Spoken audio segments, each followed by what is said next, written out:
Nice to see so many friendly faces out here. My name is John Marshall, and I have the honor and privilege of serving as president here at Colorado Mesa University. And I'd like to take this moment to welcome all of you here in person, as well as all of our friends that are watching over Facebook live stream. Tonight we get to have some, a moment to enjoy the way things ought to be, which is civil discourse among thinking friends and neighbors who see the world differently. And how we pursue that conversation matters. And so at CMU, we're so glad to be able to host the Steamboat Institute, our esteemed panelists, which I think I just had a chance to meet, and some really remarkable individuals that we all get to hear from tonight. So with that, I'd like to take a moment and introduce Jennifer Schubert Aiken. Jennifer's a longtime friend and a Coloradan. She hails from Steamboat Springs, and she's here on behalf of the Steamboat Institute. If you would, help me welcome Jennifer Schubert Aiken with the Steamboat Institute. And Jennifer, I need to also say thank you to not just the Steamboat Institute, but the Bill and May Robinson Endowment for helping with this guest speaking appearance. And we're so glad that you get to be here in this facility to represent the honor of Bill and May Robinson and to honor CMU with this conversation. Thank you, Jennifer, and welcome. Thank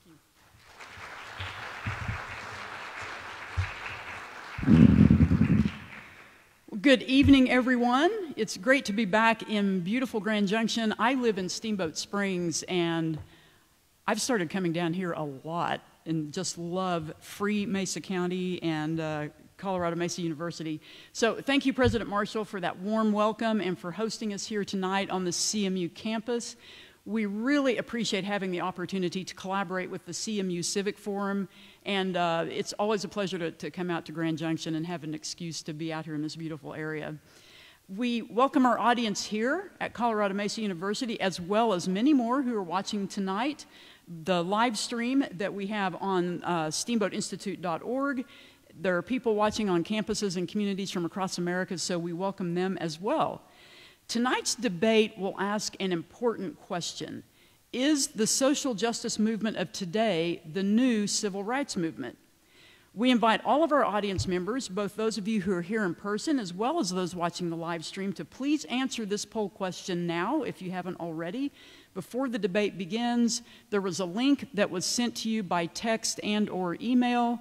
There are also QR codes that you see on the seats here in the auditorium, as well as those watching the live stream. You can click on a link to submit your question so it can be answered live on stage by our debaters tonight. But before we begin this evening's debate, I would like to tell you about Steamboat Institute's upcoming Campus Liberty Tour debates. On October 26th and 27th, we will host two debates, one at the University of Texas at Austin and one at the University of Maryland in College Park, on the topic of which road will lead to prosperity and achieving your dreams. Is it government programs or free enterprise? Our debaters will be Charles Payne, host of Making Money with Charles Payne on the Fox Business Network, and Bakari Sellers, who is a CNN political analyst.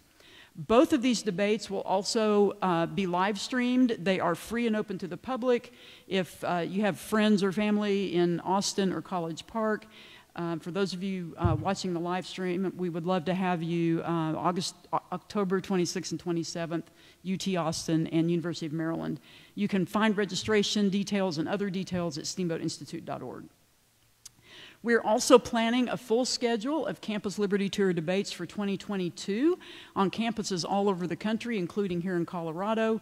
So please follow Steamboat Institute on Twitter, Facebook, Instagram, and LinkedIn to get the latest updates. You might also want to sign up for our email list at steamboatinstitute.org.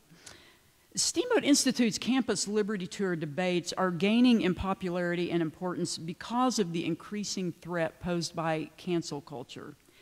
While cancel culture seems to be taking over, Steamboat Institute takes the opposite approach.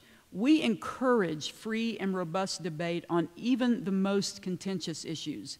This is how students, and all of us really, develop critical thinking skills and avoid falling into the trap of living in echo chambers. Our emphasis is on teaching students and all who attend our debates how to think, not what to think. One of my favorite quotes is from John Stuart Mill, which is, "He who knows only his own side of things knows little of that." Steamboat Institute is a 501c3, nonprofit, nonpartisan organization which promotes America's founding principles and inspires people to defend liberty. Our debates and other programs are made possible by the generous support of many individuals and foundations. I would just like to thank the following major sponsors of our Campus Liberty Tour debates. They are the Robert and Judy Newman Family Foundation, Gary Cooper of Cooper Steel in Nashville, the Woodford Foundation for Limited Government, the Hatton Sumners Foundation in Dallas, the Lined and Harry Bradley Foundation, the Anschutz Foundation, Adolph Coors Foundation, Jack Roth Charitable Foundation, the Snyder Foundation, and the Strake Foundation. I would also like to thank our media partner, Media DC, which publishes the Washington Examiner, Ross Kaminsky, who is host of the Ross Kaminsky Show on KOA News Radio, and the Grand Junction Daily Sentinel for helping to promote this week's debates. We also held a debate in Denver last evening. And now it's my great pleasure to introduce our speakers and moderator for this evening. Richard Fowler is the nationally syndicated radio host of The Richard Fowler Show. He is a Fox News Channel contributor, a millennial messaging expert, and also a contributor for Forbes magazine. Richard is also a senior fellow at the New Leaders Council, a nonprofit organization that works to recruit, train, and promote young progressive leaders. Richard focuses on humanizing policy issues across the intersection of race, class, and gender.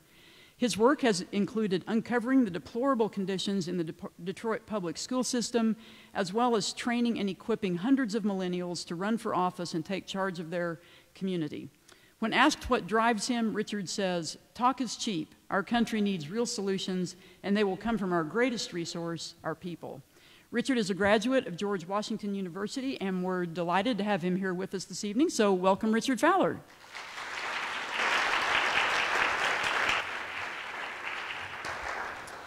Jason Reilly is a columnist and editorial board member for the Wall Street Journal, where he began his career in 1994. His popular weekly column, Upward Mobility, has run since 2016. Jason is also a fellow at the Manhattan Institute and a Fox News commentator. Jason was the 2018 recipient of the prestigious Bradley Prize and is the author of several books, including his most recent, Maverick, a name you all should love, Maverick, a biography of Thomas Sowell. A native of Buffalo, New York, Jason is a graduate of the State University of New York at Buffalo. We're also proud that Jason is a member of Steamboat Institute's Steamboat Institute's Campus Liberty Tour Advisory Board. Welcome, Jason Reilly.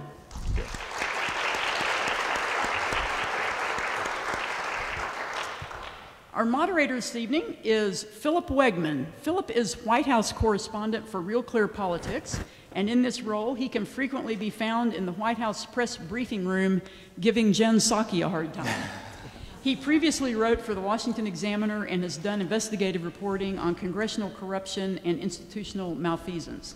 In 2018, we were very proud to select Phil as the recipient of Steamboat Institute's Tony Blankley Fellowship for Public Policy and American Exceptionalism, which is awarded annually to a rising young journalist who embodies the principles of the Steamboat Institute. Phil can be seen regularly on CNN, Fox, and Fox Business, and his voice has also been heard on the BBC, NPR, and numerous other radio outlets. Phil is a graduate of Hillsdale College with degrees in history and politics. He's also a motorcycle enthusiast, and I have encouraged him to come back to Grand Junction when he can stay for more than one night to ride his bike through the Colorado National Monument. And now I will turn it over to our moderator, Phillip Wegman, for what is sure to be an intriguing debate this evening. Welcome.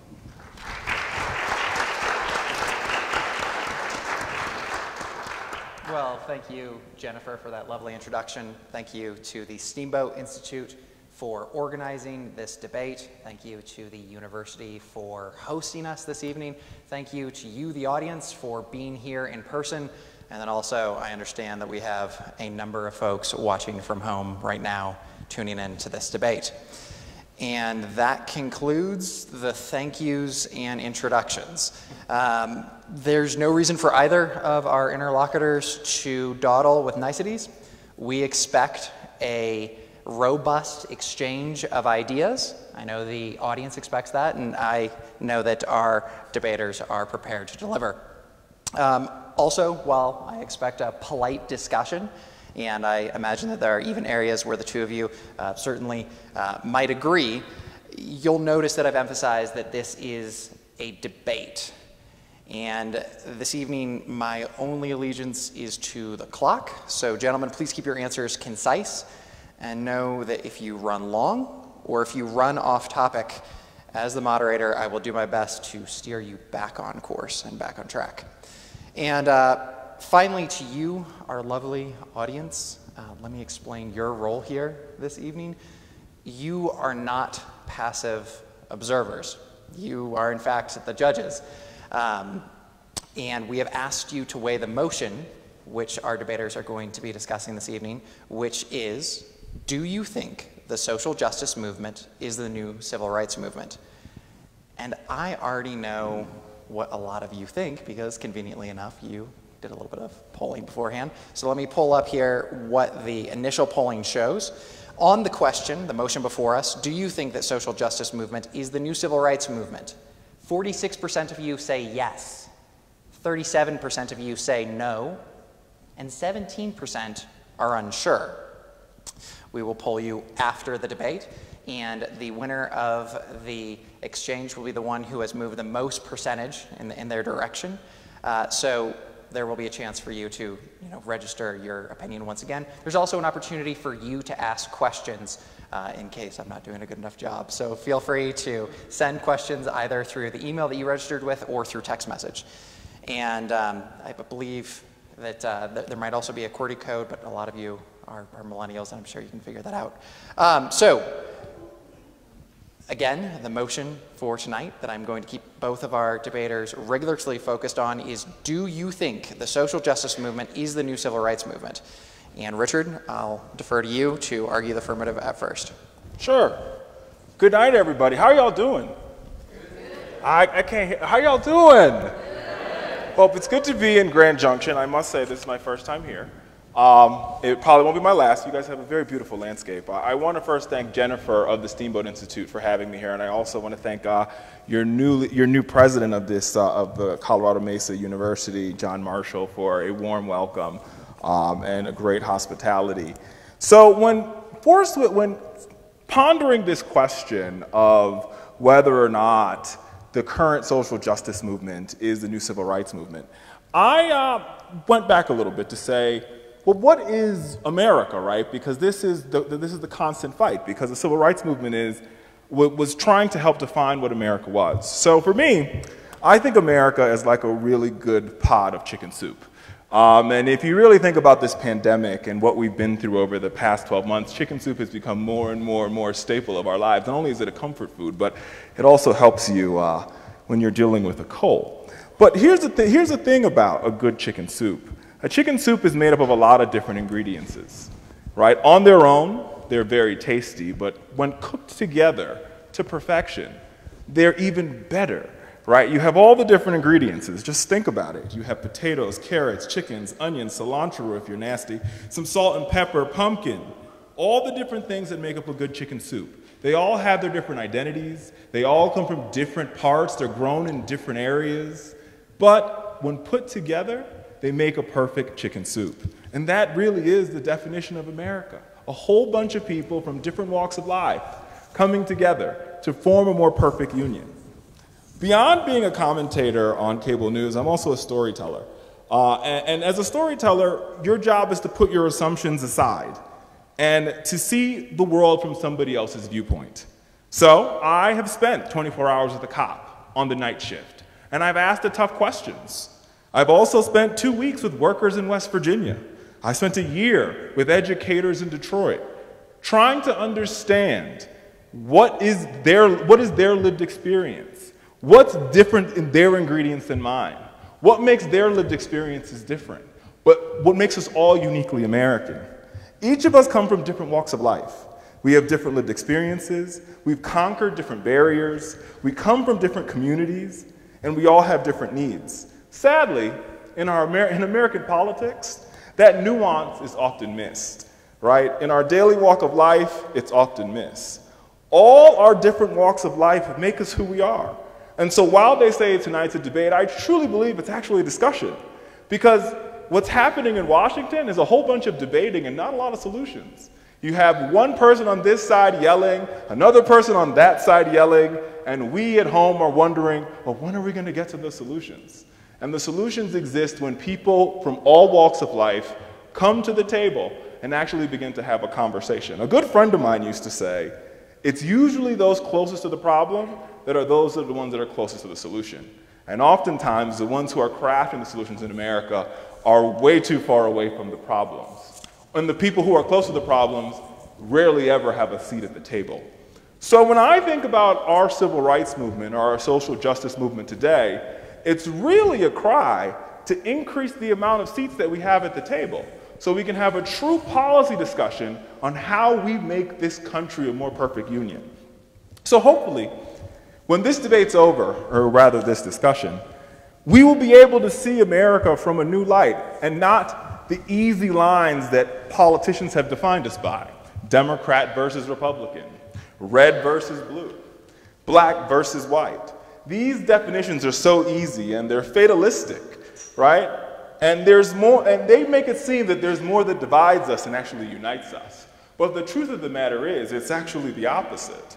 So, when we leave here tonight, I want you to ask yourself 3 questions when you hear somebody bring up an issue that's happening in their community. 1, why do they feel this way? How do they come to that conclusion? And can you see the world from their eyes, with no pretenses or no prejudgments? Oftentimes in our politics, it's filled with way too much prejudgments and way too much pretense. So I hope you will engage us in what will be an amazing discussion about how we put the assumptions aside, how we put the pretenses aside, how we put the prejudgments aside, and actually have real conversations and look each other in the eye. Now, I will warn you that these conversations might be tough. They might be difficult. They might be emotional. And they might not be conversations that you want to have. But if we make the choice to have them, we'll actually make this country a lot better. Thank you so much for being here tonight, and I look forward to a great conversation.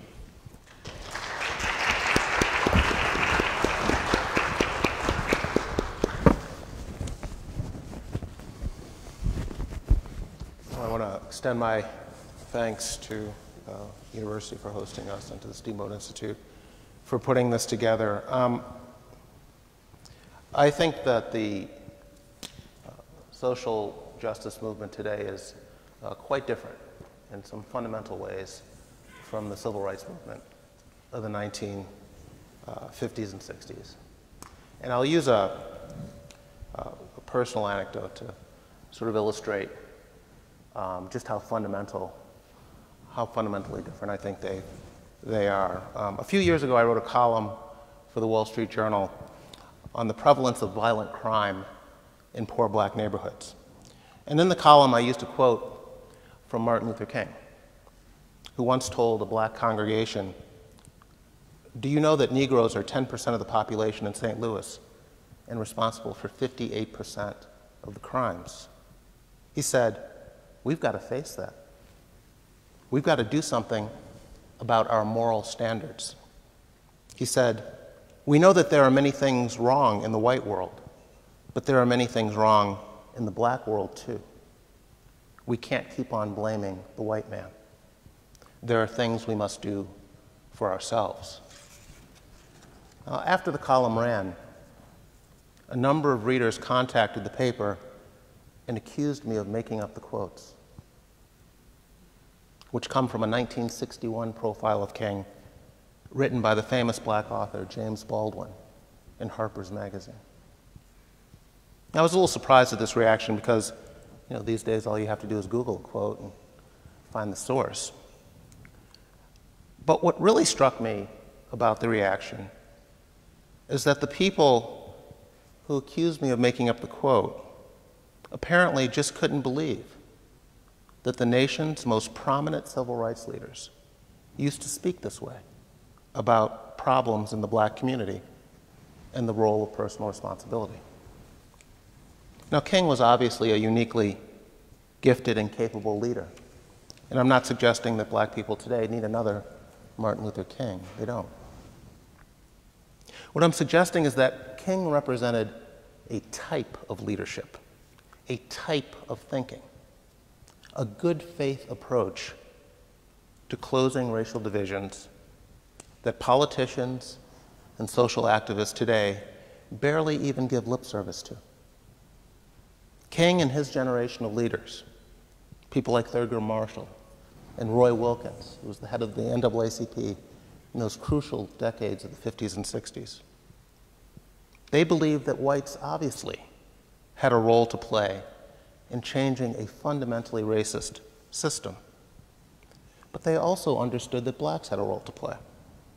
And they were willing to hold blacks accountable, despite the white racism, the legal and rampant white racism that existed at the time. They operated under the belief and tried to instill in young people the belief that blacks must succeed notwithstanding these racial barriers, that blacks can't sit around waiting for whites to get their act together first, that there was no time for that.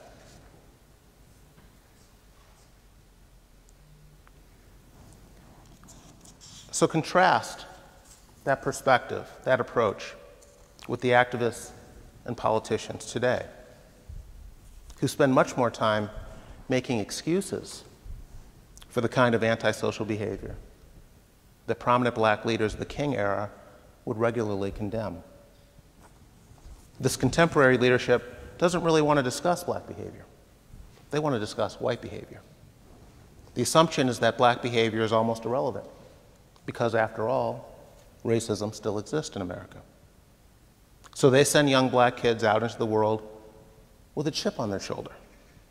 They tell them the cops are gunning for them, that their teachers are racist, the tests are racist, the employers are racist, the judges and the prosecutors and the entire judicial system is stacked against them. And they tell them that the world owes them, and that if they don't succeed, it's not really their fault. So at a time when young blacks today are much more likely to experience racial preferences than racial slights, at a time when you have a generation of blacks who came of age with a twice-elected black president, we have people in positions of influence and authority insisting that blacks can't be held in any way responsible for these persistent racial gaps until white racism has been essentially vanquished from America. In many cases, you're dealing with black leaders and activists who consider any focus on black responsibility or accountability to be itself a form of racism. And you're dealing with an academic and political and media establishment that, for the most part, takes this point of view. That's the big difference, in my view, between social activists today and the civil rights leaders in the 1950s and 60s. I'll stop there, and I look forward to the discussion. Thank you.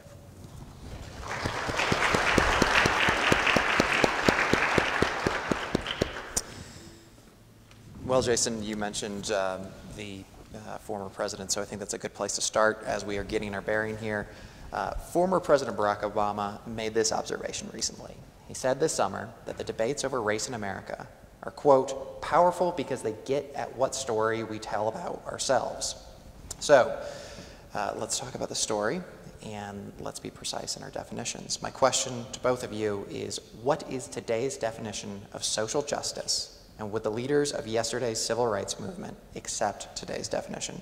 Richard, we'll start with you. And again, please keep your answers to about 4 or 5 minutes. Well, I think today's definition of social justice is about, like I said in my opening remarks, is ensuring that everybody that's part of this more perfect union has a seat at the table.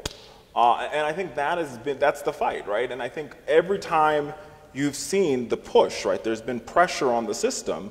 It's been to say we need more seats at the table. So when you think about the Civil Rights Act and you think about the pushes that was made by Martin Luther King and Thurgood Marshall, as Jason mentioned, it was because they wanted more representation at the table.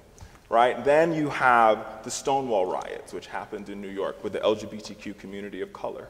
And it was more seats at the table. And so what we've got to constantly do in this country, if we're truly to be a melting pot, it has to be, as we become more diverse as a nation, how do we ensure that there are more seats at the table and everybody is actually living out the true form of the Constitution, which says that you have the ability to life, liberty, and the pursuit of happiness. That's what the fight's always been about. That's why people take to the streets and they protest, because when your ability to have life, liberty, and the pursuit of happiness is infringed upon, then you express your First Amendment and say, I want to make sure that I have life, liberty, and the pursuit of happiness. Right. So just a quick follow-up here. Then it seems that when you were discussing today's social justice movement, you see this as a continuation, not a differentiation of the earlier civil rights movement. Of course. And I think that sadly, we're still having the same fight. When we're having a fight about ensuring that people have the right to vote in parts of the country, and you see governors passing laws that make it harder for people to vote, and when what we should be doing in this country, after we had an election that had the greatest turnout in American history, we should be saying, well, what do we do in this election to ensure that we got more Americans than ever to vote? How do we take some of the things from this election and ensure at the next election we have more Americans than ever to vote? Jason, same question to you in terms of today's definition of social justice. And the question here is sort of, would the leaders of yesterday's civil rights movement be comfortable with today's definition of social justice? Well, I think different people define social justice differently. So I don't think there is an official definition, but I think broadly speaking, what social justice activists are interested in are results. And that differs from traditional notions of justice, which were focused more on opportunities. If two sports teams are playing and the officials are calling the game fairly, treating both sides equally, and one team wins 5-0, it's considered a just outcome, even though one team lost. Social justice activists today are fighting for something that I think the previous generation of civil rights leaders were not fighting for. It may have been something they hoped to achieve, but that was not the fundamental fight. It was for equal treatment in the first place, traditional forms of justice. Richard said we're still fighting these fights, and mentioned voting rights as an example. I think that's an example of a battle that has been fought and won pretty decisively. We're not fighting for fundamental rights like voting today. For example, black voter turnout began to increase quite dramatically during the Clinton administration back in the mid-90s. By 2008, black voter turnout in the election was higher than white voter turnout.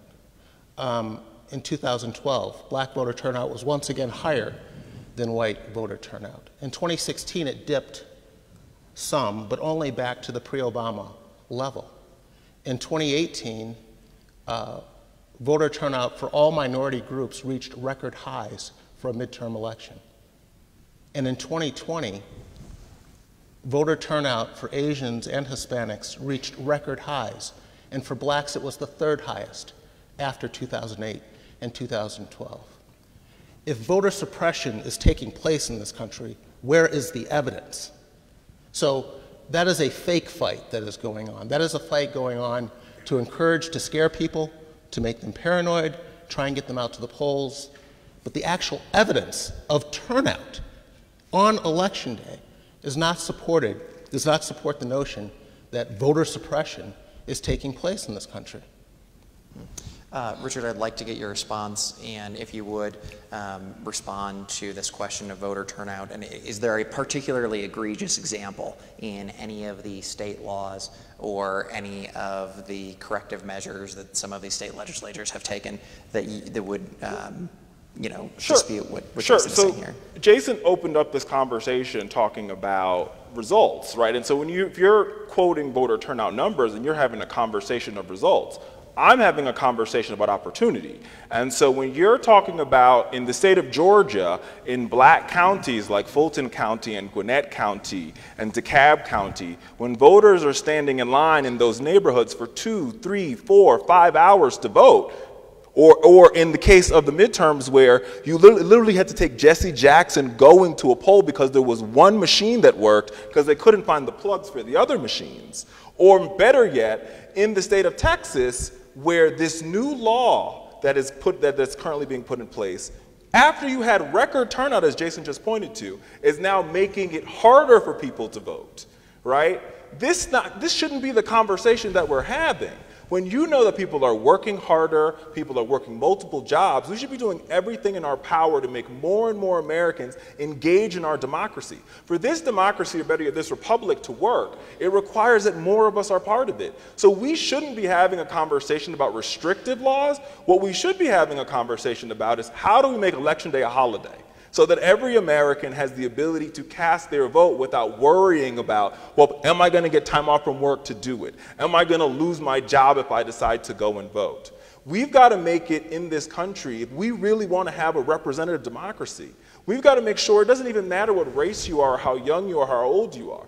We've got to make sure that people have a chance to vote. And when you have individuals saying, well, we're going to pass laws that make it harder for folks to vote, we're going to pass laws that say, the League of Conservation Voters can't hand out water when folks are waiting in line for 3 or 4 hours to vote. To me, that seems that you are literally trying to take away people's opportunity to have their voices heard in this democracy. So this is a wide-ranging debate, but I do want to get Jason's response. Again, where is the evidence? I just pointed to it. Gwinnett County, Fulton County, DeKalb County. We have record. We could also talk about voter purges. We have record voter turnout in this country in recent elections.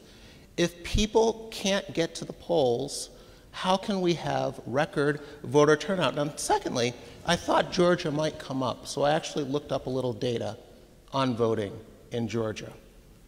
And let me go back and explain what real voter suppression looked like. In 1964, the year before the Voting Rights Act passed, voter registration in Mississippi was 6%. Black voter registration in Mississippi was 6%, the lowest of anywhere in the South. In 1966, just 1 year after the Voting Rights Act passed, voter registration in Mississippi climbed from 6% to 60%. And Mississippi was no outlier. Alabama, Georgia, all experienced these record leaps. Today, black voter registration in the South is higher than it is in other regions of the country. In places like Tennessee and Mississippi, it's higher than it is among white voters. In 2014 in Georgia, black voter registration was 62%. It climbed to 68% in 2020, rose 6 points. Among whites, it went from 65% to 66%. It rose 1 point. Voter registration in Georgia in 2018 was higher among blacks than among whites. In 2018, that was the year that Stacey Abrams started her organization to fight voter suppression. When she started this organization, black voter registration in Georgia was already higher than white voter registration and had been climbing at a faster pace. She started an organization in search of a problem that didn't exist. Again, the results speak for themselves. And by the way, these so laws... you don't have a problem with people just waiting, one last point. You don't have a problem with people waiting 4 point. hours to vote in black communities. This one last point. Or people having one machine to vote they're in turning black out communities. in record numbers. Or you don't have a problem with the League of Conservation Voters not being able to hand out water. You don't have a problem with that. These issues don't bother you. My point is that it is not impeding anyone's ability to vote because we have record voter wait turnout. A minute. Despite the fact that black women are organizing in these communities and they're getting their voters out, it doesn't dispute the fact that the laws are stacked against them. I'm talking about the results. Yes, because the results are black women and black people in these communities are organizing. So if blacks are turning out at lower rates, they're turning out despite the fact that the laws are stacked against them. Right. So by your logic, if blacks turn out at lower rates, it's voter suppression. No, the voter suppression is happening, but we're organizing despite that. Gentlemen, I'm afraid we're going to have to leave it there. This is a broad topic. It's a heads-I win, lose-you-tail argument. No, because whether black voter registration goes up or down, it's still suppression. Gentlemen, I don't think we're going to find any agreement on this topic here. You both have made your case very powerfully, so we are going to move on to other discussions here. And we could spend an entire debate on that topic alone, but we have a lot of ground to cover. So I wanted to ask, though, famously, MLK points to the Constitution and the Declaration as a promise that all men would be guaranteed the unalienable right of life, liberty, and the pursuit of happiness. He added in 1963 that America has defaulted on this promissory note. I would like both of you to do a credit check on the country. Have we advanced or regressed in realizing the potential of that note? And then back to the motion tonight. Is the new social justice movement needed to advance the work of the civil rights movement? So Jason, we'll start with you. Well, I think we've made tremendous progress. I think we were just talking about that progress in terms of voting rights, but also in terms of income levels, in terms of anti-discrimination efforts in this country. If you look at polling on integration, whether it's neighborhoods, whether it's workplaces, whether it's schools, whether it's marriages, we have made tremendous progress in this country. I think King would be both pleased and surprised by how much progress we've made. We've had a twice elected black president. The current vice president is black. We've had blacks running the largest cities in this country, from Los Angeles and New York to Chicago and Washington and Philadelphia and Cleveland. This would have been unheard of back in the 1940s and 50s in the early days of the civil rights movement. We have had black joint chiefs of staff and secretaries of state, and black school chiefs and fire chiefs, and we have made a tremendous amount of progress. There's more opportunity in this country today than ever before for all groups. The question is whether people are taking advantage of that opportunity. But does the opportunity exist? Absolutely. Richard, the same question to you. Well, listen, I'll agree with Jason that we have made progress as a country. I don't think that's what's in debate. I don't think that's the question of the debate. I think there's still, for us to be a more perfect union, we have to look at where we are and we have to figure out how do we make ourselves better.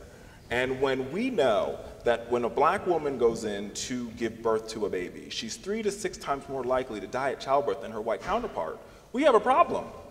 And it's a problem that is, it's a problem that we've got to begin to have a conversation about.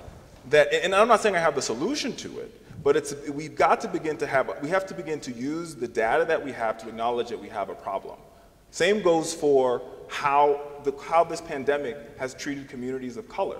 This pandemic has showed us, has laid bare very clearly, communities of color have been the bearers of this pandemic. More death has happened in black and brown communities, disproportionate to white communities. We've got to acknowledge that the problem exists so that we can do better in fixing it. If we want to, as my mom would say, break sticks and put them in our ears and act like the problem's not happening, then we will begin to revert backwards. And if you look at the nations around the world, right, and the nations that are beating COVID, the reason why they're beating COVID is because they're not divided. They've said, we're going to come together, we're going to figure out our problems, and we're going to unite around as a country on how we fix this. Whether you're talking about New Zealand or South Korea, all these countries that have kept their COVID numbers down, right? And they haven't had the amount of death that America's had. I would argue that the reason we've seen this amount of death in America has more to do with our division and more to do with the inequities than anything else. But Richard, I'd like you to respond to Jason's point, which seemed to be that it is not that there is a dearth of opportunity for any of these services that were offered during the pandemic, whether it was testing or well, not pandemic specifically, but his general argument seemed to be that it wasn't a dearth of opportunity, it was that some people were not taking advantage. What do you say to that?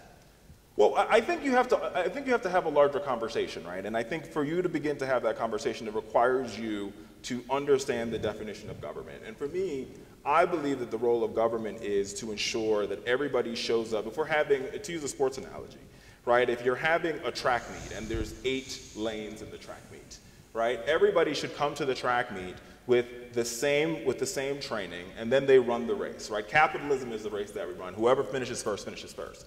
Unfortunately, in America, some people show up to the track meet with no training and no shoes, and they're asked to run the race and they're asked to win. Other people show up to the race with the best training and the best shoes, and then we try to figure out why some people are losing and some people are winning. We're having the wrong conversation. Continuing with the sports metaphor, there is a question of having an equal playing field, and certainly some teams show up to the playing field with different equipment, different training. I want to ask both of you about specifically the role of government in making certain that there is equal opportunity while we're having these discussions about outcome. President Biden has very clearly made equity a centerpiece of his agenda. Shortly after he took office, he said, quote, "For too long, we've allowed a narrow, cramped view of the promise of this nation to fester." So my question that I'd like you to answer is, what is the specific difference between equity and equality? And then what role, if any, should government be playing? And feel free to continue with the metaphor of the sports teams showing up to the field. Sure. I think when you talk about equity versus equality, I think the best setting to think about that is if you think about it in the setting of public education, right? Because that's the best viewing plane to look at it. So I spent a year living in Detroit I spent a year living in Detroit, right? And oftentimes, and I said this last night and I'll say it again here, anytime that Richard Fowler and Governor Ron DeSantis agree on anything, you know it has to be really bad. And last week, Governor Ron DeSantis issued an executive order and a statement saying that the Florida standardized testing, or I think I used to be called the FCAT when I lived in Florida. I don't know what it's called now, but he's basically banned standardized testing in the state of Florida, right? And the use of it to judge students, or even for even to be a test in Florida, right? And here's why he did that: because it's not an accurate measure of how students are performing in schools. Because and you too, I don't know, how old are you? I'm 28. So then you experienced the same thing I experienced, right? When we got to school, I'm 34, and so we were part of this testing era where and many of the young people in here know what I'm talking about. We showed up to school and we spent half the year preparing to take a test. They taught you how to take the test. We took classes on how to bubble, classes on how to do short response, classes on how to do long response, and then we took a test, and in our school, and our teachers, and our principal, and the entire school system was judged on how we bubbled, and how we did short response, and how we did long response. We didn't have any project-based instruction. We didn't learn about how to do the quadratic equation. It was all about how you performed on the test. Now, herein lies the problem with that. All of these students were judged on this same test, but not all the students were given the same resources to compete. In Detroit public schools, especially it was about 2015, 2016, the schools were in deplorable conditions. They were being run by the gentleman who's now in jail because he had poisoned people in Flint, Michigan, Darnell Early, for negligence. And when we went to those schools, what we found was this. And anybody who's been to Detroit knows Detroit's a very cold place. And Richard, I'm getting there. Right, and what we found was this. In some of these school buildings, the boiler didn't work. So some of these students had to wear winter coats as they were trying to learn their times tables. And I don't know about you, but I know if I'm cold, I can't do nothing. I can't think about nothing much else but the fact that I'm being cold. So these students had no heat, and they had to learn how to do mathematics. And then, when they had to take the test, they were judged on how they done the test. Now, you're telling me that these students were judged on how they performed out of tests, but nobody talked about any of the externalities. The fact that they had no heat, the fact that the bathrooms in the school didn't work. None of those things were factored in, but that school was called a failing school. So we've got to have a conversation about some of the inputs, which is what Joe Biden is talking about. If we're going to have a conversation about equity, and we're judging one group of students versus another group of students based on how they take a standardized test, we have to ask ourselves this question: do all students have the same conditions before they sit for that test? That's what equity is about, ensuring that everybody has the same conditions, or everybody shows up to the race, as I started with the same training. Then you run the race. Whoever wins the race, you get the gold medal. But if half the people don't have the right training and they show up to the race and they don't win, you can't judge them on that because they don't have the same conditions. Thank you, Richard. I want to give Jason a chance to respond. The social justice activists are worried about inequality, and I And I think their attacks on testing are really barking up the wrong tree. And I think if they're successful in eliminating standardized tests, whether it's for high schools, specialized schools, or the SAT, it's going to do far more harm than good. Just in terms of background, these inequalities that we talk about might show up on the test, but to blame the test for them is a whole nother matter. There have been studies done on the number of words children hear per hour at home based on family income. So a child of children on welfare might hear about 600 words per hour at home. Someone from a working class family might hear about 1,200 words. And someone from a professional family might hear about 2,100 words, more than 3 times as many as the child on welfare per hour at home. It might not seem like a huge difference, but what it means is that after a period of time, a 10-year-old from a family on welfare will not have heard as many words as a 3-year-old child of professionals. That's a gap. That's a gap that exists before the kids even start school. That gap is going to show up in life. It might show up on the high school standardized test. It might show up on the college entrance exam. It might show up when they go to apply for a job, try to join the military. It's going to show up. You get rid of that test, all you're doing is obscuring that gap. You are not erasing it, and you are not doing that child any favors. If you want to help someone, you need to know where they are, because they can only get where they want to go from where they are, not from where you hope they are or want to pretend they are. You take away that test, it just makes it harder for us to know where you are and what work needs to be done to get you where you want to be. So we're actually, we have a number of questions from the audience, so we're going to keep moving. The next question here in a bit of a lightning round, because we have a lot of ground to cover, and because it's a broad topic that both of you agreed to before we got here. I want to move on to some, other questions that I hope that you guys will be able to give shorter, faster responses to. And this is a question for Jason, which is that we have heard continuously tonight that there's talk of opportunity when it comes to the question of social justice as opposed to outcomes. There's this conservative idea that if only individuals would take responsibility for themselves, they could be, masters of their own destiny. But is this idea outdated, or does it need modifying in any way when young people, regardless of their race, report that it is more difficult for them to buy that first home, to get by on a single income, or to start a family? I guess what I'm getting at here is, are there racial disparities in social mobility that are just economic or class inequalities in disguise? Are there racial disparities in social mobility that are just economic or class inequalities in disguise? Well, there's lots of overlap between the two, I think, race and class, certainly. But the question is how best to help people in that situation. And I think Richard and I would disagree in whether and how much the government can help in this regard. We've been down this road. The biggest help effort was the Great Society programs of the 1960s. We have 50 years of experience to look back and how did it work out? We spent a ton of money. The government went all in. Financially, we went all in. How'd it go? You can compare progress being made, particularly by racial and ethnic minorities prior to the Great Society programs, and the progress made after them. And draw your conclusions. And it's clear that faster progress was being made prior to these massive government interventions. In many cases, the progress didn't stop after the Great Society interventions, but it did slow significantly from where it had been.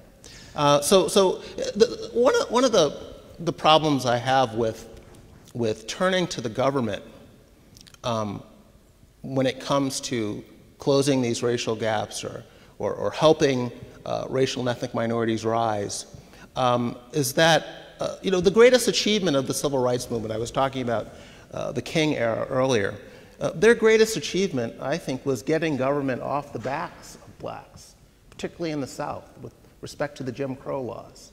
It has been when the government has tried to play a positive role that we've gotten in trouble.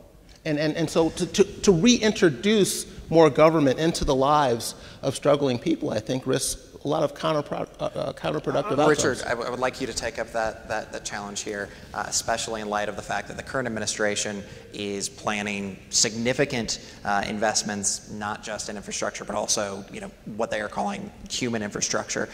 Take up the challenge in terms of, was the Great Society, was that spending and those social programs, did that help minorities? And are there any lessons that we can draw from that as we look to the future? Well, I think you have to. I think there's some problems with Jason's definition. I think if you really understand the Great Society and the policy of the Great Society, it's actually the opposite. What was happening with the Civil Rights Movement and what Thurgood Marshall and Martin Luther King wanted is they actually wanted the federal government to get involved in the South to stop Jim Crow. Think about it. The only reason why the schools were actually integrated was because the federal government sent the National Guard down. The Civil Rights Act, or better yet, let's start with the Voting Rights Act. The reason why African Americans got the right to vote in the South was because the Justice Department the states that had history of voter suppression had to clear their voting laws with the Justice Department, meaning the federal government got involved in how states wrote their voting laws. The Civil Rights Act is when the federal government got involved in how states created their laws. So what actually happened was the federal government got involved in how things were happening in the states that were uniquely prejudiced and uniquely racist, and they said, you can no longer do this, and we as the federal government will get in the way and make sure you don't do it. That's what actually happened in the Civil Rights Movement. The Civil Rights Movement is when the government got involved and said, we will no longer allow you to segregate against a group of individuals based on the color of their skin. Right? The ideal and the notion that the Civil Rights Movement was, we're going to get the government out the way. What actually the government was out the way the government got out the way after Reconstruction. Because after Reconstruction, when the South was given the ability to do whatever the hell they wanted to do, what actually happened was there was 100 years of Jim Crow, where there was lynchings and people weren't given the right to vote and schools were segregated and African Americans were killed for walking on the wrong side of the street or drinking out the wrong water fountain or going through the wrong door or sitting on the wrong bus seat. That's what was actually happening. So the federal government actually got involved and said, we will no longer allow racial practices or racist practices or segregation in the South. So when we have a conversation about how we're going to ensure that we create more seats at the table, or what Joe Biden is talking about when he talks about human infrastructure, to Jason's point, and Jason is right, it is true that if you are somebody or you're from a working class, or if you are somebody who's on a TANF program or you're on welfare, you're getting less words. You're getting less words than somebody who might be from the professional class. And so what human infrastructure says is this. If you can't afford to send your kid to early childhood education because it's too much, and let's be very clear, anybody who has little kids know that sending your kid to preschool can cost as much as a mortgage in some places, $2,000 a month to send your kid to preschool. What happens if you work at Walmart and you can't afford that? The government says, we're going to step in and we're going to give your child the ability to compete against those folks from the professional class. That's what the job of government should be. To go back to my analogy at the beginning, if we really want to compete against our global partners, if we really want to take on China and India and South Korea in this next era that we're up against, understand how much money they're spending educating their young people, how much money they're spending closing the gap. We've got to be doing and spending the same amount of money to ensure that we're closing the gap, or we're going to get beat by our competitors internationally, period. Jason, would you like to respond very quickly? I just fail to grasp the logic of Richard's argument, which is that the government is failing the underclass. What's the solution? More government. I like to look at what was going on in terms of black progress in this country before the government gave a damn what was happening to black people. Because that rate of progress has never been matched by any Great Society program put together in the 1960s. Between 1940 and 1960, black poverty in this country fell by 40 percentage points. It's before Voting Rights Act, before Civil Rights Act. At a time when you could put a sign in a window that said, "We don't hire blacks," and it was perfectly legal because government laws made it legal. State government laws made it legal. Yes, state government laws made it legal. There's a big distinction. Yet this tremendous progress was being made. Economists that have looked at the decades when blacks made the greatest amount of progress economically in this country was the post-war period, beginning in the late 40s, up until about 1970, before the Great Society programs took effect. So again, I think government trying to help, well-intentioned government programs, well-intentioned politicians have often gotten in the way of black progress. And the reason I think they've gotten in the way is because they've interfered with the sort of self-development that needs to take place for a group to rise. Internal development that needs to take place. I'd like to get to some of our audience questions. Again, feel free to send in questions. Our first question is, straight to the point. The questioner asks, what do you believe is the best policy for eliminating racism in America today? And to make this slightly more topical and more focused, at the beginning of the Biden administration, Texas Democratic Representative Sheila Jackson Lee said, the government sanctioned slavery, and that is what we need, a reckoning, a healthy reparative justice. Shortly afterwards, the president established a commission to study the possibility of reparations. Would reparations right past wrongs, or would they make things worse? And please respond to the questioner who asks if there's one best policy for eliminating racism in America. We'll start with you, Jason. I don't believe racism will be eliminated in America, or sexism, or homophobia, or anti-Semitism. I just have a more tragic view of human nature, I guess. I think the best thing we can do is to try and minimize the effects of these things. And when it comes to racism, I think free market capitalism does the best to minimize the effects because it puts a price on discriminating against people. And many of the government interventions put in place in the name of helping lower the price of discrimination.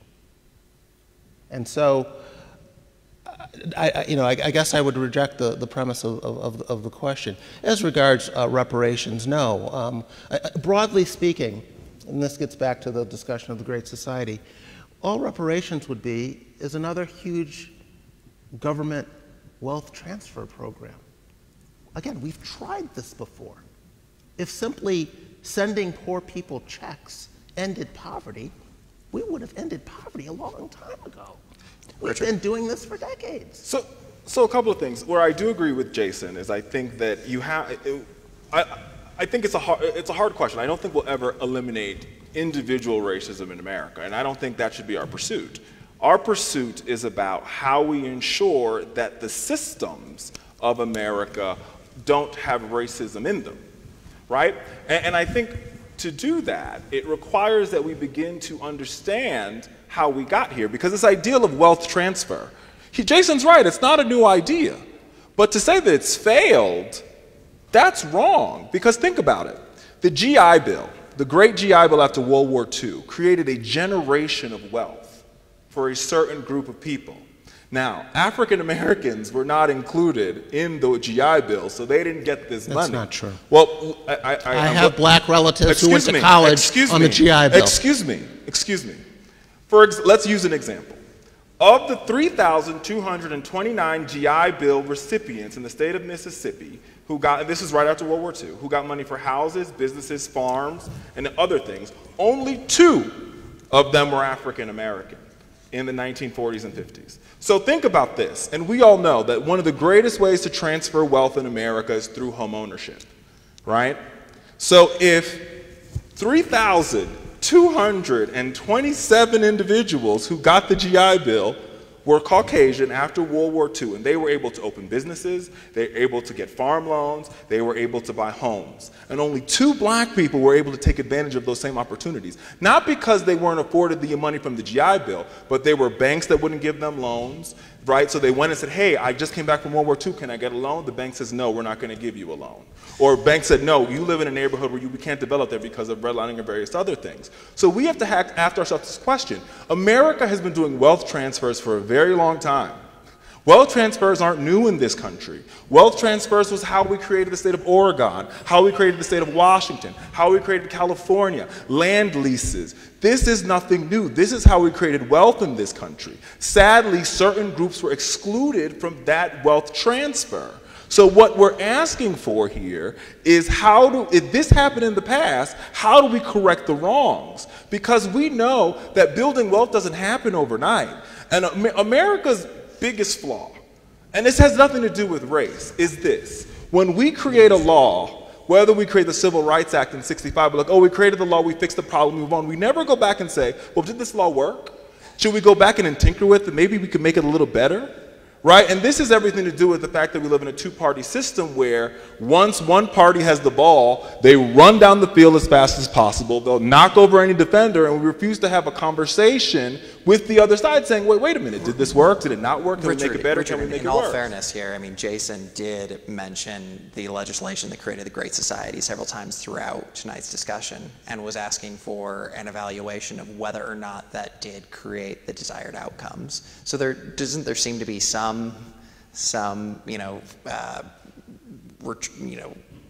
thought about how legislation has worked in the past. Well, the Great Society was what LBJ was trying to do was help minorities play catch up. It was 100 years where minorities were after slavery. There was 10 years of Reconstruction. In that 10 years of Reconstruction, black folks started to make achievements. Black folks were elected to the Senate. They were elected to the House. And every time African Americans made steps forward, I give you Tulsa, Oklahoma, they burned it down. So what LBJ was trying to do was like, well, I'm going to try to level the playing field, but understand, there were 100 years where there was no leveling happening. So what LBJ was attempting to do, based on his lived experience, because remember, LBJ was an elementary school teacher in the 2nd grade to Latinx folks in Texas, and he says, we've got to figure out a way to make sure that we can level the playing field. So he put laws in place to help level the playing field. Those laws existed for about 10 years before most of them were ripped off the ground by Richard Nixon. So there was 10 years for these laws to work, and slowly but surely they were ripped away. In that time period, LBJ eliminated childhood hunger. In that time period, LBJ funded public schools in black and brown neighborhoods. And then slowly but surely, these things were rolled back and turned into state block grants and various other things. So when we have a conversation of whether or not LBJ's Great Society worked, we have to have a conversation about the starting point at which he created those policies. Mm-hmm. And was there 100 years for those policies to actually work or not? Okay, Jason. Well, I just have to start by correcting false statements. First, starting with the fact that the GI Bill excluded blacks. Were they able to go to the bank and get a loan on the GI Bill? It depended on where you lived. Exactly. And in racist states... Depending on where you lived. Richard, please. And in racist southern states... They couldn't take advantage of it. In racist southern states, they did discriminate. Again, under government laws in those states. Now, he also said that LBJ ended child poverty. I said child hunger. Child hunger, excuse me. Child hunger. He almost eliminated it. Child hunger and child poverty. I did not say child poverty. Were both falling at faster rates prior to the Great Society policy interventions than they were in subsequent years. He said that after LBJ, these programs were rolled back. Richard Nixon expanded the Great Society programs. He didn't roll them back. He doubled down on them. Again, I'm sorry, but I don't know where you're getting this. We're going to have to leave it there and go back. Were they not turned into state block grants? We're going to go to a audience question here. A audience member asks, and this is relevant to what you brought up about wealth transfer moments ago. An audience member asks, what is just about forcing me, especially if I had made responsible decisions, to pay for other individuals' irresponsible decisions? So I don't, is that for me? Yeah. Well, listen, let's be very clear. America is already transferring wealth to corporations, right? So it's already happening. Wealth transfers happen every day. When Amazon decides to build a factory wherever Jeff Bezos wants to build it, governments and states and federal governments give them tax abatements and they give them lower tax rates to do it. It happens every day. So the ideal that the American taxpayer is like their money is going to fund other things and help other people out. Corporate welfare is a thing, and corporate welfare happens every day. That's why companies like IBM and Apple, their tax bill is $0 So if we're having a conversation about responsible Americans paying their tax and it's going for companies, for people doing irresponsible things, I point you to all the Fortune 500 companies. So, Richard, is it your thought, though, that it would be possible to pay for these expansions and programs without taxing individuals and just taxing these corporations that you mentioned? Listen, I'm not against that, right? I'm not against, I think there's other, and I'm not saying that you have to raise taxes on middle-class families to do it. I'm saying there's definitely money out here to do it. If Jeff Bezos, for example, Jeff Bezos is building a new HQ2 in Arlington, Virginia. He got $150 million in tax abatements to do it. And that money should be going to building schools, building roads, building hospitals. Instead, it's going to Jeff Bezos, who just spent $1 billion going to space for 10 minutes. Now, where is that money more accurately spent? Giving it to billionaire Jeff Bezos or actually investing in our communities? That's the question that we should be asking ourselves. Jason, would you like to respond? I don't support corporate welfare. But my solution wouldn't be to exacerbate things by extending it to the rest of society. It would be to roll back corporate welfare on principle. I'm okay with that.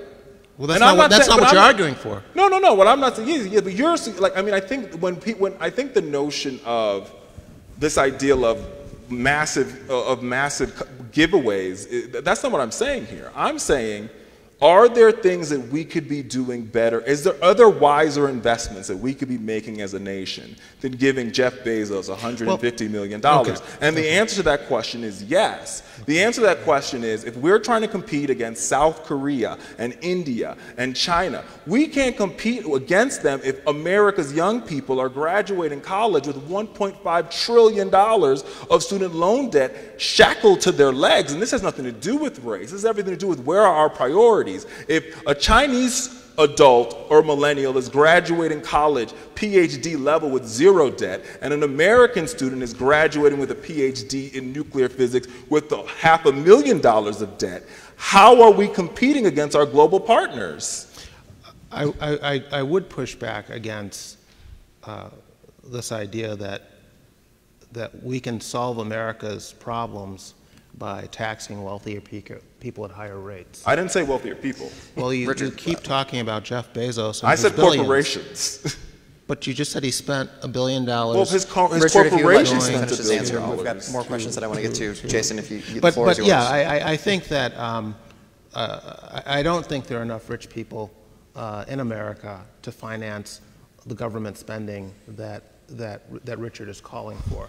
I just don't think the math works, let alone the incentives or the disincentives put in place when you start confiscatory tax rates for our most productive citizens. I think you're creating all kinds of disincentives that will resonate throughout the economy. But on a more fundamental level, the math just doesn't work. There aren't enough billionaires to finance the type of government spending he's talking about. We've got a question from our audience for Jason, and you'll get a chance to respond, of course. This is fundamental. It's a question from our member who says, if so many of the issues relating to racial bias relate to economic disparities, how can we say that free market capitalism is the answer to the problems? Wouldn't it be better to create a more equitable system rather than a system which encourages the hoarding of wealth that could help a race who has had the upper hand for over a century? Again, the question is always, what is your alternative to capitalism, and whether that alternative is a better system. And if someone has a better system for lifting people out of poverty and creating opportunity, I've never seen it. Capitalism has run circles around these other systems in terms of doing that. both here in America and wherever else it's been tried. So the question is not that whether capitalism is perfect or has all the answers. It is, what is your alternative to capitalism? And we have seen more socialist societies try and spread the wealth, and they end up spreading the poverty. And that is not something I want to see happen in America. So a couple of things. I think first, I reject this notion that only millionaires and billionaires are productive, because I think that's wrong. I think if I didn't say that. You said the most productive. The most productive. Well, that doesn't mean no one else is productive. Well, I beg to differ on this frame of the. I reject the frame of the most productive, because I'll tell you this: a kindergarten teacher is very productive, and I think they're most productive. I think a nurse is most productive. I think a coal miner, they're most productive, and I think the fact that a coal miner is paying more in taxes, right? If you look at tax rates, then Mitt Romney and his elevator for his horses, that's problematic. They're not paying more in taxes. If Mitt Romney's effective tax rate is 14%. There's a difference between effective tax rate and how much you pay. Of course, we're talking about effective tax rate. If a teacher's effective tax rate, mind you, a teacher only draws her income potentially from her W-2 form, is 25 to 35%. And Mitt Romney and his dressage horses and his elevator, his effective tax rate is 14%. That's problematic, and I'm not the only person that feels that way. Because a lot of millionaires and billionaires feel the same way. And they're the ones saying, Michael Bloomberg, for example, is the one saying, we've got to figure out a way to balance the system. The fact that he said it himself, the fact that I pay less percentage-wise than my secretary is problematic. The fact that I can afford a good accountant, and so thus I can write off my tax bill, and my secretary cannot, shows the inequities in our system. And this has nothing to do with race. This is how our tax code is written. Our tax code is written to benefit those who can lobby the Congress. This is my problem with how Washington is having the conversation. Why? Because millionaires and billionaires can afford to send people to Washington to advocate on their behalf.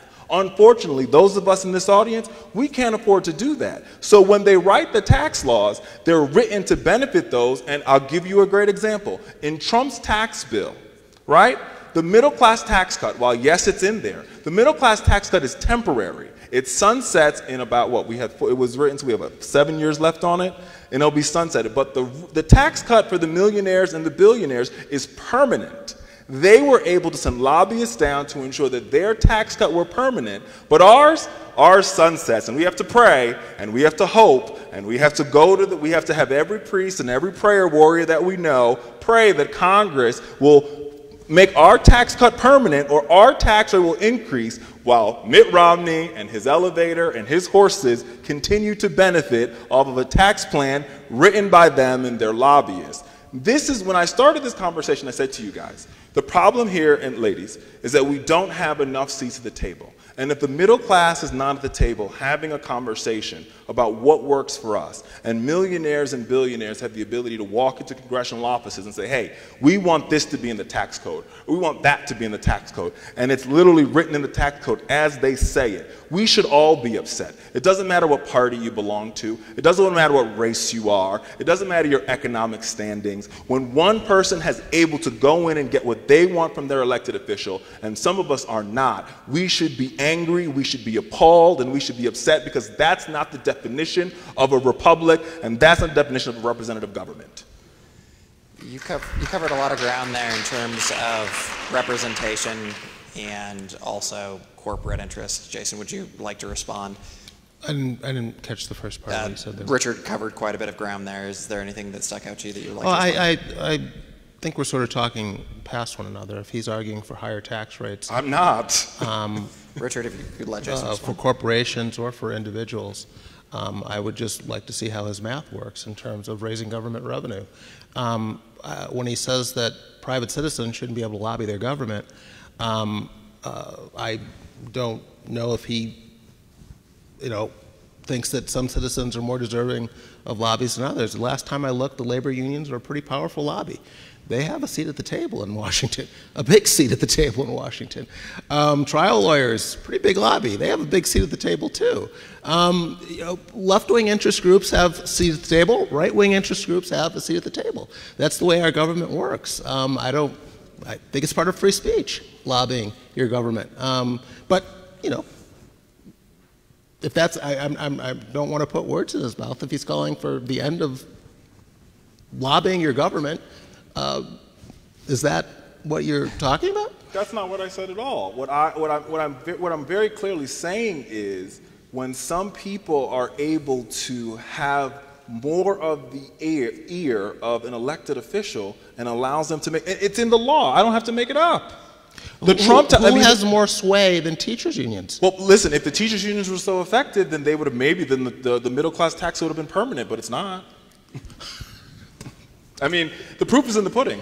Do you know how much money went to teachers' unions in the COVID relief bill? Well, to be very clear, the money that was in the COVID relief bill that went to public education went to a couple of things. A lot of that money went directly to public schools to ensure that they updated their ventilation because, as we all know, most of the public schools that our young people go to... Because teachers' unions lobbied for it. Excuse me. Most of the public schools that our young people go to were built in the 1940s and the 1950s. Many of these public school systems, many of these these HVAC units were built in the 1940s and the 1950s. That money went to update those ventilation systems. And if I don't know about you, I don't have any kids, but I have a lot of nieces, I have a lot of cousins who are small, and I want them to breathe the best air that they can breathe, especially in an era where we know that this disease spreads by air droplets. So your lobbyists are on the side of the angels. No, that's not what I'm saying. They're just trying to make sure our kids can breathe. That's not what I'm saying at all. But the point I'm trying to make here is, if we're having a conversation about taxation, and if we're having a conversation about taxation, I believe that the tax, if we're talking about if we're talking about lowering taxes, then we should lower taxes for the Americans that work the hardest. And the last time I checked, the Americans that work the hardest in this country are working families and middle-class families. And the fact that their marginal tax rate is higher than Jeff Bezos and Michael Bloomberg and Mitt Romney and the millionaires and billionaires of this country, to me, that's problematic. I can't speak for you, but I'll speak for me, and I'll say that's problematic. I'd like to leave time for both of you to make your closing statements, but your comments about HVAC in schools sort of brings us around to, I think, a final question here, which is that at the forefront of a lot of discussions about social justice has been about education and has been about how we teach that story about ourselves. We have seen over the summer significant frustration and then significant support for critical race theory taught in schools, anti-racism curriculum taught in schools. My question, and we'll start with Jason on this one, is are Republicans correct when they say that this is racialized education that is counterproductive, or are their critics correct when they say that this is just about giving an accurate assessment of U.S. history? I think that, it's not accurate. To say that the country was founded on slavery, or that is at the center of our founding, is not accurate. I think that's a rewriting of U.S. history. To say that slavery makes America uniquely evil is not accurate. Slavery existed long before America did, and existed all over the world. It still exists in places like Nigeria and Sudan as we speak. What makes America unique is not slavery, it's emancipation. That is what has been the rarity in the world. But my second problem with teaching this to our children, this critical race theory, America's become increasingly pluralistic. The fastest growing racial and ethnic groups are Asians and Hispanics.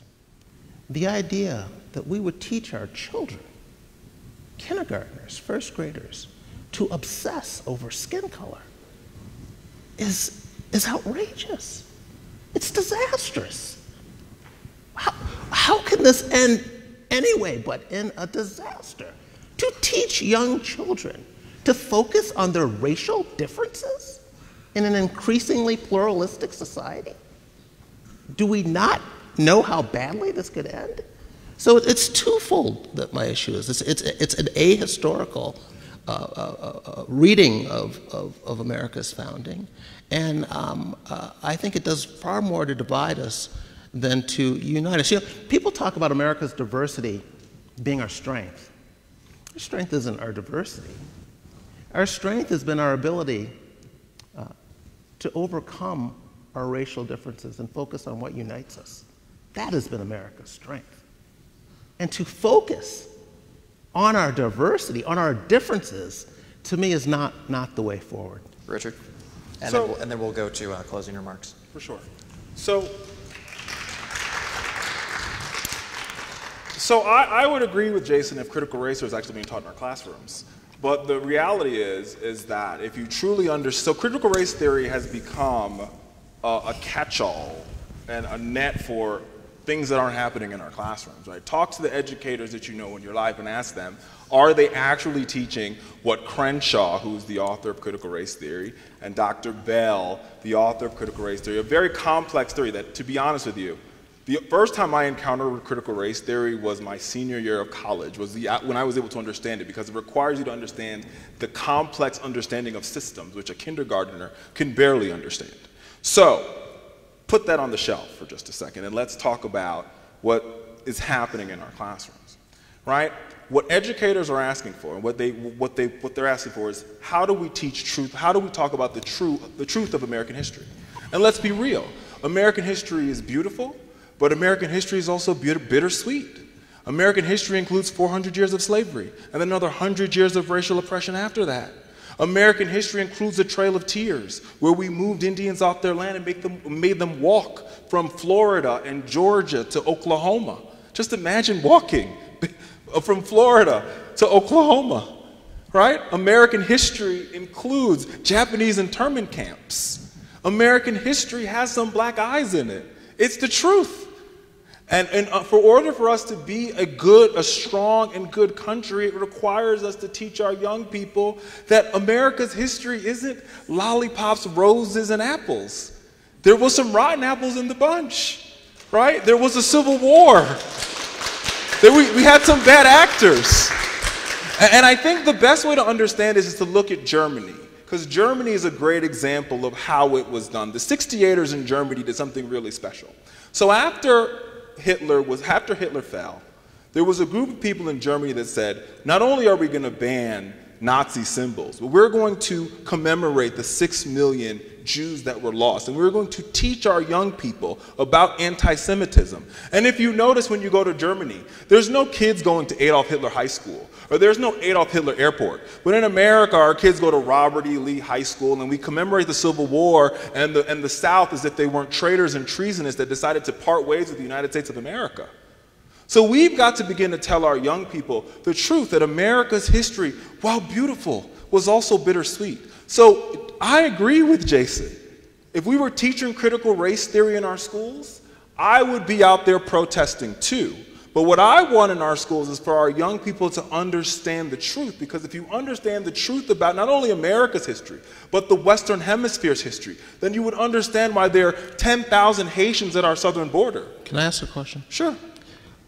What child in America today is going to school and not learning about slavery, the Trail of Tears, and Japanese internment So I'll camps? give you a great example. In the standard learning exam in Virginia, right, there was a question that said, where do they were brought over here as indentured servants. No, they were brought over here as enslaved people. That's not true. They were brought over as indentured servants. They were brought over here as enslaved people. There's a big distinction. No, indentured servitude. They were brought over as indentured servants. Indentured servitude allows you to work your freedom. You work Yes. towards your freedom. The slaves did not work towards their freedom. They were enslaved for generations and generations. That's why they were enslaved for 400 years. Well, no. Okay. Your history is... I mean, I don't know about you, but the first Africans brought to this And the country one- were Richard, brought here as first, indentured servants. Fair, and then the ones Gentlemen, after let's that, get Fair. there wouldn't be an Gentlemen, underground railroad. But you haven't and answered my Harriet question. Tubman You haven't answered and my Frederick question. Douglass, if What there wasn't child in 400 America today years. is not learning about slavery, the Trail of Tears, Listen, and Japanese internment the fights camps? that we're having in this country, And the literal fights that we're having in this country. There were literally textbooks in Texas that said we treated slaves nicely.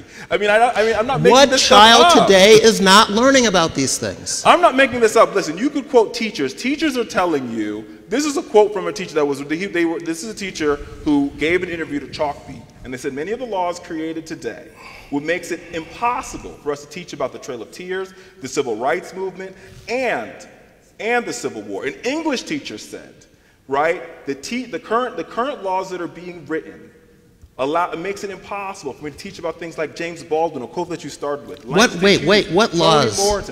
Right, well, we're talking about the 8 laws that were passed by states all across the country. None of those laws actually include critical race theory in the law itself. The bills are very vague. They don't have any enforcement. So when we're having a conversation about critical race theory, Jason, I would be with you. I would be outraged if they were teaching critical race theory in our classrooms. But when you see these bills that are being passed by state legislators and you take the time to read the bill doesn't even mention the word critical race theory, and it makes it impossible for educators to teach the accuracy of what actually happened. You seem to be suggesting that the 1619 Project is filling a void, that kids aren't learning about slavery and Japanese internment camps and the Trail of Tears, and we need something like the critical race theory to fill this void. No, Richard, please give me, I think Jason. Or the 1619 Project to fill this void. About the 1619 Project. I didn't even bring it up. You brought it up. Richard, what? I guess we're just talking in circles here, because did you learn about the Trail of Tears and Japanese internment camps and slavery? I will say this. As an African-American man, my mother went out of her way to teach me about slave rebellions and about. You didn't learn about it in school? I didn't learn about Nat Turner in school. Did you learn about slavery and Japanese internment camps? I did not learn about. There's a lot of things. And the Trail of Tears. There's a lot. I learned a very brushed over history in school, but because my mom took the time out to teach me certain things, I had a better information, more informed education about what actually happened to people of color in America. Unfortunately, I think we're going to have to leave it there. We're going to move on to our final statements. To our audience, again, you have an opportunity to vote on the motion that was before us at the beginning. Richard, the floor is yours for your closing remarks. Thank you. Look, I want to thank everybody for joining us tonight. I really appreciated this dialogue. I want to thank Jason. This is our night 2. We spent 2 days together. I want to thank the Steamboat Institute for having us, as well as this amazing university, and President Marshall for hosting us. And I want to go back to where I started this conversation. Listen, I will tell you this. We can disagree on all of the issues. But what I urge folks to do is this. When you hear somebody disagree with you on the issues, take pretense and prejudgment out of it and ask, I wonder why they feel that way. Why is it that you come to that conclusion? And engage them in the conversation. Now, like I said at the beginning, these conversations won't be easy, they won't be nice, they won't be tough. They won't be nice, they won't be easy, they'll be very tough. But if we can have these tough conversations with each other, we can truly make this country better. And let me tell you something, I live in Washington, D.C., and I'm telling you, the conversations aren't happening there. What's happening in Washington, D.C., whether the Democrats are in control or whether the Republicans are in control, is as soon as they are given the gavel, they're given the control, they take the ball and they run as fast as possible down the field, they knock their opponents out the way, and they refuse to have a conversation.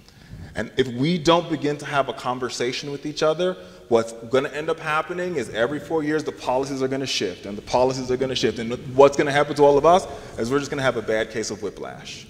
So, it's on us. It's on you, it's on me, it's on us to figure out how we make this country better. And then we demand that our legislators do what we send them to Washington to do. Pass policies that improve the lives of everyday Americans who go to work from 9 to 5 to make their family proud, to make their community better, and to make their kids' life a little bit better than their own. Thank you so much for joining me tonight.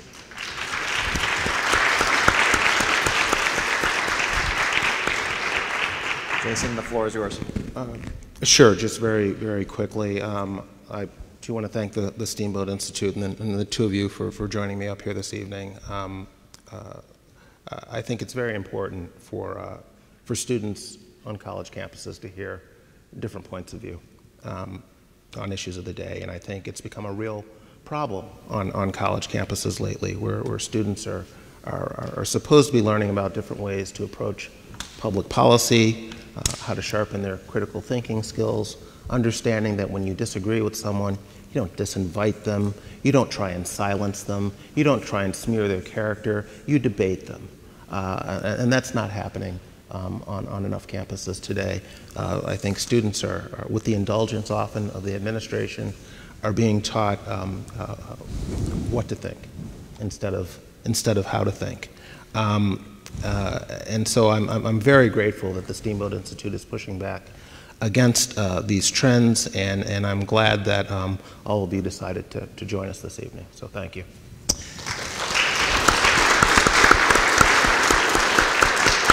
That concludes the debate portion of the evening, but you are the audience. You get a chance to weigh in on the initial motion. I have those results. Again, the motion that we started this evening with, we've covered, once again, a lot of material. But the motion was, do you think the social justice movement is the new civil rights movement? To start, 46% said yes, 37% said no, 17% were unsure. That was the starting point. At the end, 45% say yes, 43% say no, and 12% are unsure. Thank you so much. I will leave you to interpret those results. Thank you, and have a wonderful evening.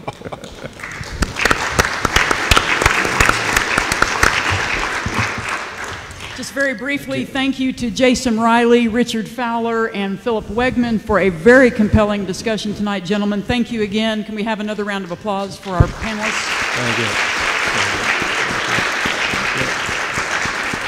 To all of our audience members, both in person and watching online, this video will be available on Steamboat Institute's YouTube channel and our Facebook page. You can always go to steamboatinstitute.org to find that link.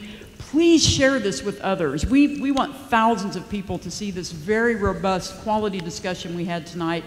Finally, thanks again to President Marshall and the CMU Civic Forum for hosting us here on the Colorado Mesa University campus in beautiful Grand Junction.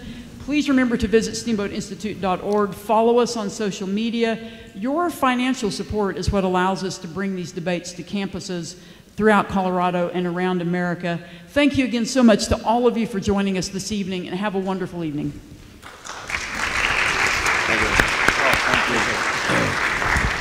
Thank you.